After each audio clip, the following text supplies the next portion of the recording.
Hello, this is Tom Ross here, Portfolio Manager within the Global Corporate Credit team here at Janus Henderson Investors.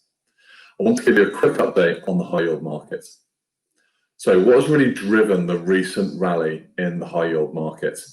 Well, firstly, I think the optimism around the recovery in economies around the globe has been much greater than the market was initially expecting. And this was in line with our view that we've sort of been thinking about more recently. It seems like the virus is more under control. There are some more risks to that, which we'll come on to in a second, but it's more the function that we've seen global economies open up to a greater extent than we were initially thinking.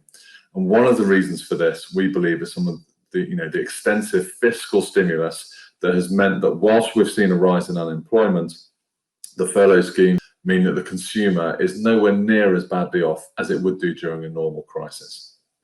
So what are the big risks from here? Well, obviously there's been lots talked about the risk of a second wave, and we absolutely acknowledge that that risk is still there. But what we would say is that the risk of a second wave of the virus won't necessarily lead to the same level of lockdown and of economic shock as we saw the first time round. Firstly, most countries are better prepared this time, but it's also more the case, and we're starting to see evidence, that social distancing actually is working as well to control the virus as a full lockdown. So we think it's unlikely that we'll go back into one of those periods of full lockdown again. And it also therefore means that the wides we saw in March are probably unlikely to be retested in the near future. So how effective has policy been for the high yield market?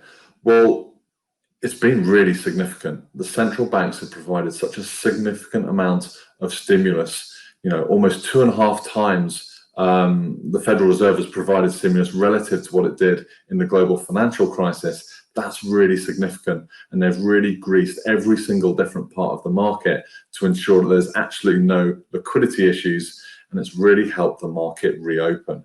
That's the key aspect here. The market is able to self-heal with the Federal Reserve and other central banks as a backstop. It's allowed the new issue market to reopen, and that's really allowed companies to get the financing they need to bridge the gap across that big economic shock.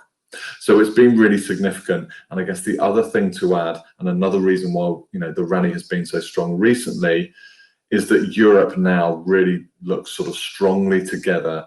And with the announcement of the European Recovery Fund, as well as an increasing in the PEP, the Pandemic Purchasing Program, that's been really key in ensuring that Europe stays consolidated as one and really binds the north and the south of Europe much closer together.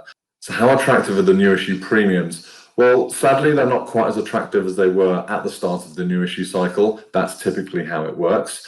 But there are still selectively some opportunities.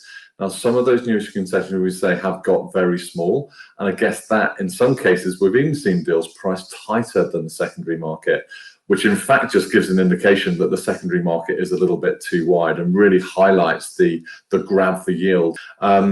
But generally on the whole, selectively, there are still really great opportunities to add risk through that new issue market. And especially if you take an area like European high yield, where actually there hasn't been a huge amount of supply, then some of the opportunities there remain fairly good. Overall, the technical backdrop remains fairly strong. We've seen investors add risk, but more up to neutral positions and covering underweights, as opposed to taking any significant overweight type of risk within the market. And end investors, and we've said this for a long time, we generally believe that end investors were quite underinvested in high yield, and we're really seeing investors now look to invest in the market, and those inflows are really causing extra demand for the market as well. So that's the market dynamics remain fairly positive from that perspective.